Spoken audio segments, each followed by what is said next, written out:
అందరికీ నమస్తేనొల్లా welcome to MR media Telangana. This is Rekha. గత 4-5 రోజుల నుంచి దేశవ్యాప్తంగా రాష్ట్ర వ్యాప్తంగా చర్చనీయాంశమైన అంశం ఏందో మనందరికీ తెలుసు. మధ్యప్రదేశ్కు సంబంధించి రాజ్యసభ ఎంపీగా నామినేషన్ చేసిన మీనాక్షి నటరాజన్ నామినేషన్ తిరస్కరణకు గురైంది. బీజేపీ పార్టీలు 3 నామినేషన్లు వేసిండ్రు, అయిపోయింది ఆల్రెడీ. వాళ్ళు ఈ మీనాక్షి నటరాజన్ కాంగ్రెస్ పార్టీ నుంచి 1 నామినేషన్ వేసిండ్రు. లెక్క ప్రకారం బీజేపీ పార్టీ నుంచి 2 నామినేషన్లు పడతాయి. ఎందుకంటే 2 అటు గెలిచే అవకాశం ఉన్నది, 1 ఇక్కడ గెలిచే అవకాశం ఉన్నది అని చెప్పేసి మీనాక్షి నటరాజను అక్కడ రాజకీయ పరిస్థితులను బట్టి అక్కడ వాతావరణాన్ని బట్టి మీనాక్షి నటరాజను ఒక నామినేషన్ వేసిండ్రు. నామినేషన్ వేసిన తర్వాత మీనాక్షి నటరాజన్ నామినేషన్ తిరస్కరణకు గురైంది. ఇవాళ ఆల్రెడీ బీజేపీ పార్టీకి సంబంధించిన 3 ఎంపీలు ఏకగ్రీవంగా ఎన్నుకోబడ్డారు, అయిపోయింది. దాదాపు బీజేపీ పార్టీ 3 నామినేషన్లు వేసింది. 3 నామినేషన్లు 2 కదా వేయాల్సినవి, 3 ఎందుకు వేసింది అని అంటే కొంతమంది కాంగ్రెస్ పార్టీ నాయకులు క్రాస్ ఓటింగ్ వేసే అవకాశం ఉన్నది అనే ఉద్దేశంతో 3 నామినేషన్లు వేసిండ్రట బీజేపీ పార్టీకి సంబంధించి. ఇక మీనాక్షి నటరాజన్ నామినేషన్ ఏదైతే ఉన్నదో అది తిరస్కరణకు గురైన తర్వాత ఇప్పుడు ఏకగ్రీవంగా అక్కడ బీజేపీ పార్టీకి సంబంధించి 3 ఎంపీలు ఏకగ్రీవంగా ఎన్నుకోబడ్డారు, అయిపోయింది. దాని మీద సుప్రీంకోర్టుకు కూడా పోయిన సుప్రీంకోర్టు దాని మీద విచారణ జరిపింది. దీని మీద మేము విచారణ జరపడానికి సిద్ధంగా ఉన్నాం, కానీ మధ్యంతరంగా ఉత్తర్వులు ఇవ్వలేము అని చెప్పేసి మాట్లాడిరు. ఇక విచారణ ఎప్పుడు జరుపుతారు ఏం కథ అనేది రేపు తెలుస్తుంది. కానీ మొత్తం మీద అప్పటి వరకు బీజేపీ పార్టీకి సంబంధించిన ఎంపీలే మధ్యప్రదేశ్లో కొనసాగుతూ ఉంటారు, అయిపోతుంది. మరి ఏంది అసలు ఎవరు మీనాక్షి నటరాజన్ మీద తెలంగాణ రాష్ట్రంలో కేసు ఉన్నది అని చెప్పేసి లీకులు ఇచ్చింది ఎవరు అని చెప్పేసి ఇక్కడ $1 మిలియన్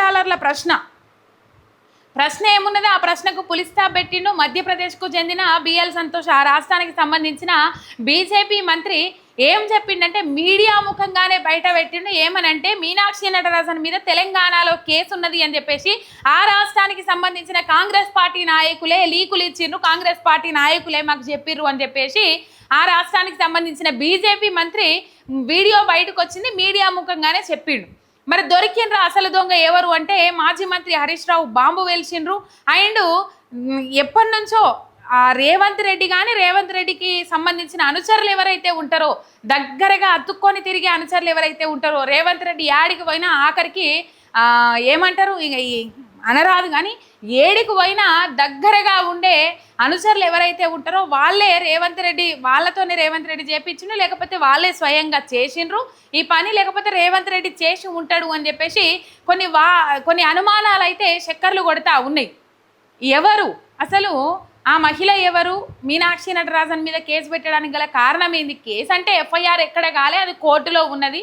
ఏంటంటే అప్పటికి రాష్ట్ర వ్యవహారాల ఇన్ఛార్జిగా మీనాక్షి నటరాజన్ అప్పుడే వచ్చిండు. ఆ కేసు కొద్దిగా ముందుగా ఫైల్ అయిందంటే ఎఫ్ఐఆర్ ఎక్కడ కాలేదు, కాకపోతే పట్టించుకుంటలేరు. శ్రీలత అనేట ఆమె మహబూబ్ నగర్కి సంబంధించా లేకపోతే ఏ జిల్లాకు సంబంధించిన ఆమె అంత పర్టికులర్గా ఐడియా లేదు, కానీ శ్రీలత అనే మహిళ పట్టించుకుంటలేరు చేస్తలేరు అని చెప్పేసి A4గా మీనాక్షి నటరాజన్ను చేర్చి ఆమె ఇచ్చిన కంప్లైంట్లో A4గా మీనాక్షి నటరాజన్ను చేర్చి ఆ కంప్లైంట్ ఇచ్చిండ్రు. ఎఫ్ఐఆర్ అయితే కాదే, కోర్టులో ఉన్నది అది.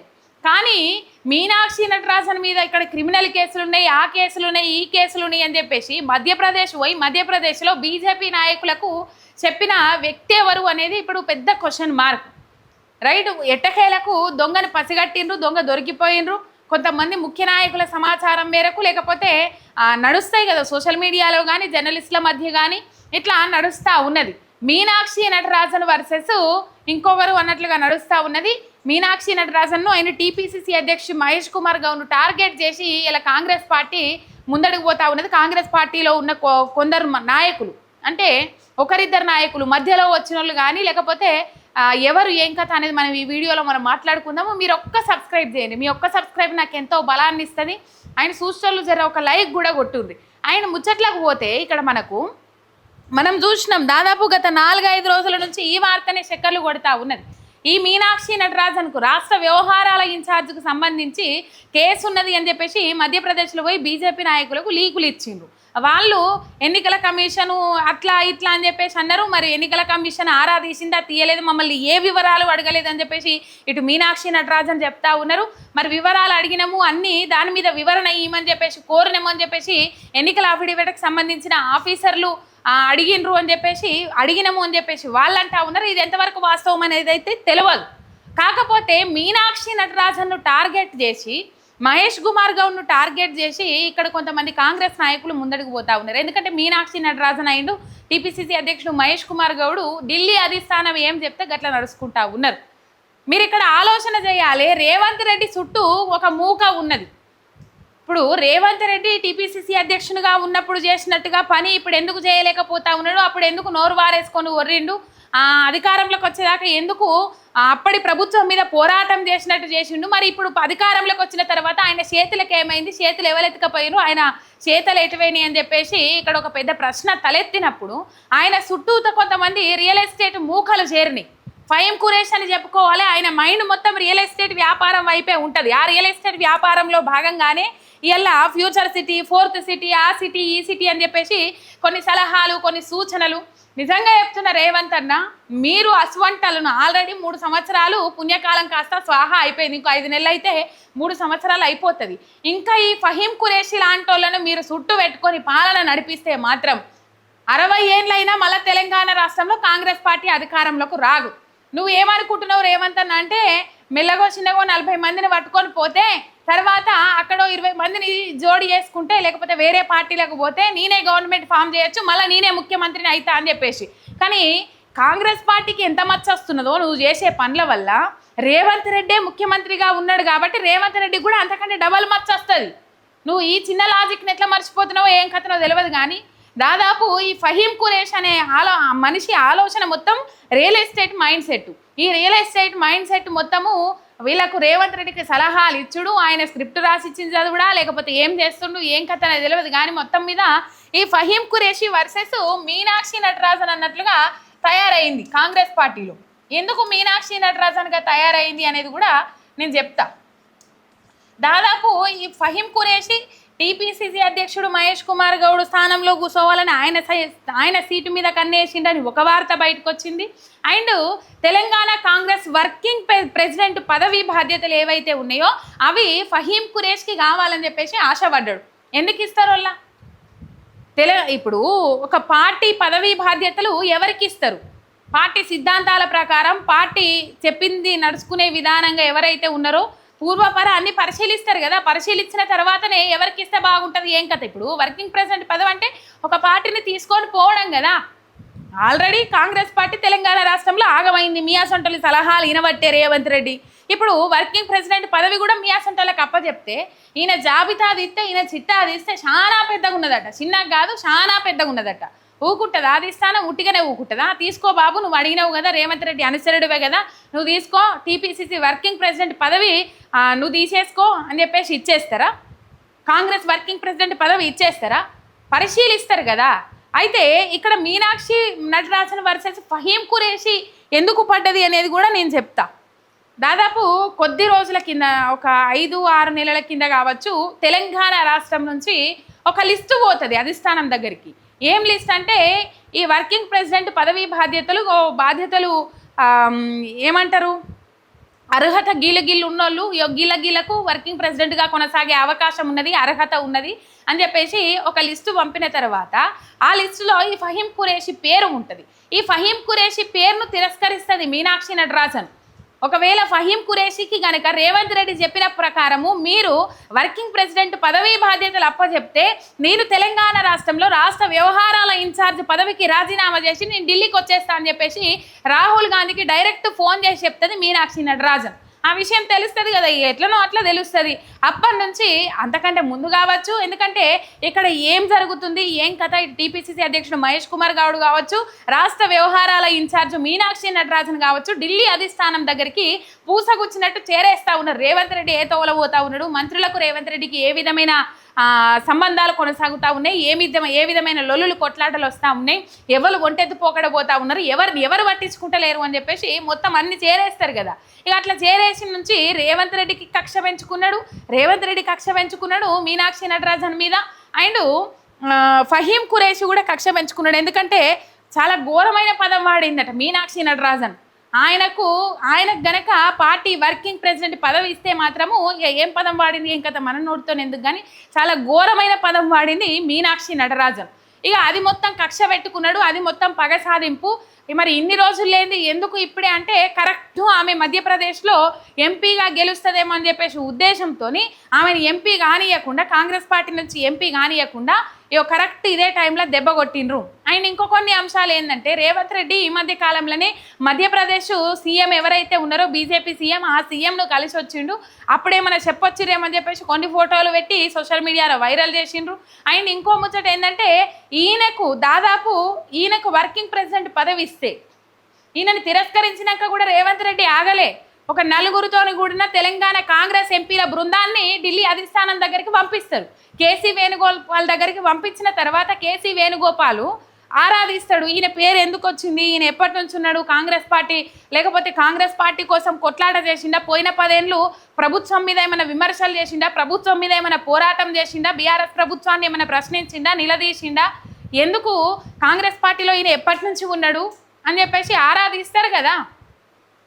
కేసీ వేణుగోపాల్ కూడా పోయిన ఎంపీలకు చివాట్లు పెట్టి ఏమున్నారాయా మీరు, ఎట్లున్నారు గిదా మీ పద్ధతి, గిదా మీ తరీకా, గిసొంటోళ్లకు తెలంగాణ రాష్ట్రంలో వర్కింగ్ ప్రెసిడెంట్ పదవులు ఇస్తే ఇక కాంగ్రెస్ ఉన్నట్టే, కాంగ్రెస్ మొత్తము మూలకు పడుతుంది, అయిపోయింది, మూలకు కూర్చునబెట్టిన ముంతలెక్క అయిపోతుంది పరిస్థితి అని చెప్పేసి ఎడాపెడా చివాట్లు పెట్టంగానే అన్ని నెత్తినోరు మూసుకొని ఆ కాంగ్రెస్ ఎంపీలు మళ్ళీ తెలంగాణ వచ్చి చేరుకున్నారు.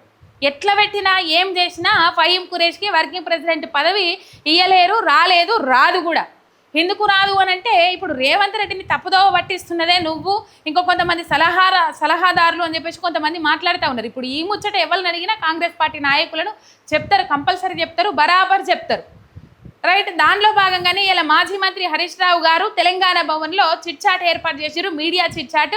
ఆ మీడియా చిట్చాట్లో కూడా రేవంత్ రెడ్డికి సన్నిహితంగా ఉండేటోళ్ళు, రేవంత్ రెడ్డి అనుచరులే మీనాక్షి నటరాజన్ మీద తెలంగాణ రాష్ట్రంలో కేసు ఉన్నది అని చెప్పేసి అక్కడ మధ్యప్రదేశ్ బీజేపీ నాయకులకు చెప్పిండ్రు.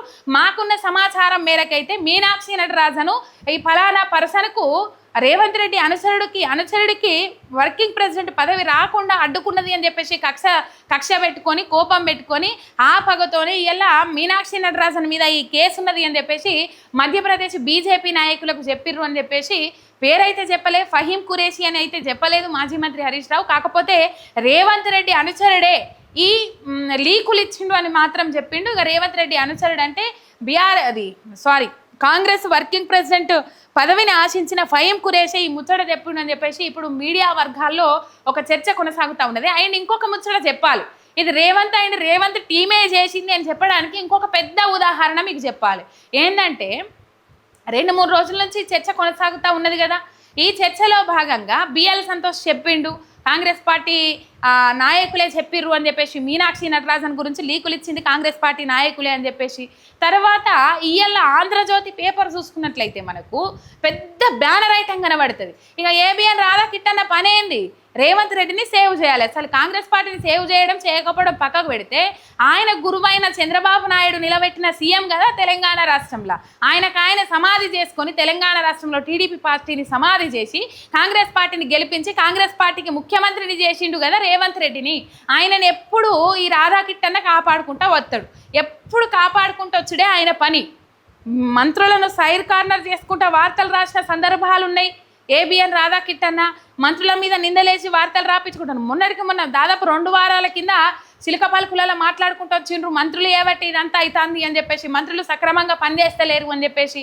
రేవంత్ రెడ్డిని ఎప్పుడు కాపాడుకుంటూ వస్తాడు, అమ్ముల పొదిలో భద్రపరుచుకుంటూ వస్తాడు. మనకు పిల్లకోడిని పిల్లి తినకుండా గంప కింద కాపాడతారు కదా, గంప కింద కాపాడి గంప మీద ఇంత పెద్ద బరువు పెడతారు కదా, గట్లనే రేవంత్ రెడ్డిని ఏబిఎన్ రాధాకిట్టన్న కాపాడుకుంటూ వస్తాడు. కాబట్టి ఇలా పెద్ద స్టోరీ బ్యానర్ ఐటమ్ రాయించుకొని వచ్చిండ్రు. ప్రజల సమస్యలు రావు, ప్రజల ఇంకేమి రావు, కానీ పెద్ద బ్యానర్ ఐటమ్ రాయించుకొని వచ్చిర్రు. ఎట్లా తెలుసా, రేవంత్ రెడ్డిని బీజేపీ పార్టీ టార్గెట్ చేస్తూ ఉన్నది, బీజేపీ పార్టీకి రేవంత్ రెడ్డిని రుద్దాలని చూస్తూ ఉన్నారు, అందుకనే నా మీద ఈ నిందారోపణలు చేస్తూ ఉన్నారు. కావాల్సుకొని బీజేపీ పార్టీలకు రేవంత్ రెడ్డిని లాక్కోవడం కోసం గతంలో కూడా బీజేపీ పార్టీ నాయకులు రేవంత్ రెడ్డి ఆర్ఎస్ఎస్ అని చెప్పేసి బదనాం చేసిండ్రు అని చెప్పేసి కూడా బ్యానర్ ఐటము రాయించుకొని వచ్చిండ్రు. ఇక్కడ కథ ఎట్లున్నది చెప్పుండ్రి, గుమ్మడికాయల దొంగ ఇవ్వాలంటే భుజాలు తడుముకున్నట్టు లేదు, ఇలా బరాబర్ 100% రేవంత్ రెడ్డి ఆయన టీమే ఈ వార్త రాయించుకొని వచ్చిండ్రు ఏబిఎన్ రాధాకిట్టన్న పేజీలా. ఒప్పుకున్నాడా? తప్పు ఒప్పుకున్నాడా? నేను నా అనుసరులే అని చెప్పేసి ఒప్పుకున్నాడు కదా రేవంత్ రెడ్డి. ఈ బ్యానర్ ఐటమ్ రాయించుకొని వచ్చి దీని మీద కంపల్సరీ వివరణ ఇవ్వాల్సిన అవసరం ఉన్నది రేవంత్ రెడ్డి. ఇగో ఈ సొంటాలను పక్కకు పెట్టుకొని నువ్వు పాలన కొనసాగిస్తే మాత్రం తెలంగాణ రాష్ట్రము ఆగమవుడు ఖాయం. ఇప్పటికే సగానికి ఎక్కువ ఆగమైంది. ఇగో ఈ సొంటాలను పట్టుకొని పోతే మాత్రం ఇంకా ఘోరమైన పరిస్థితి ఉంటుంది. ఇగో ఈ సొంటాల సలహాల మేరకే హైదరాబాద్ బ్రాండ్ ఇమేజ్ని తీసేసి హైదరాబాద్ రియల్ ఎస్టేట్కు పనికిరాదు అని చెప్పేసి, హైదరాబాద్ దేనికి పనికిరాదు అని చెప్పేసి ఫ్యూచర్ సిటీ వైపు, ఫ్యూచర్ సిటీ రియల్ ఎస్టేట్ కోసము రేవంత్ రెడ్డి హైదరాబాద్ను ఆగం చేస్తూ ఉన్నాడు. ప్రపంచ స్థాయిలో పేరున్న హైదరాబాద్ బ్రాండ్ ఇమేజ్ను, హైదరాబాద్ పేరును ఆగం చేస్తూ ఉన్నాడు. ఇగో ఇసొంటోళ్ళ సలహాలు సూచనలు పట్టుకొని. మరి ఇసొంటి చెప్పేటోళ్ళకి లేకపోయినా ఈనటోళ్ళకన్నా ఉండాలి కదా. చెప్పేటోళ్ళు ఏం స్వార్థంతో చెప్తున్నారు అని చెప్పేసి ఆలోచన చేయాలి కదా. వాళ్ళకెంత స్వార్థం ఉన్నది, వీళ్ళకి కూడా గంతే స్వార్థం ఉన్నది. అందుకే గా బాటలో పోతా ఉన్నాడు రేవంత్ రెడ్డికి. ఇది మొత్తం మీద కథ. ఎట్టకేలకు దొరికిపోయిండు దొంగ.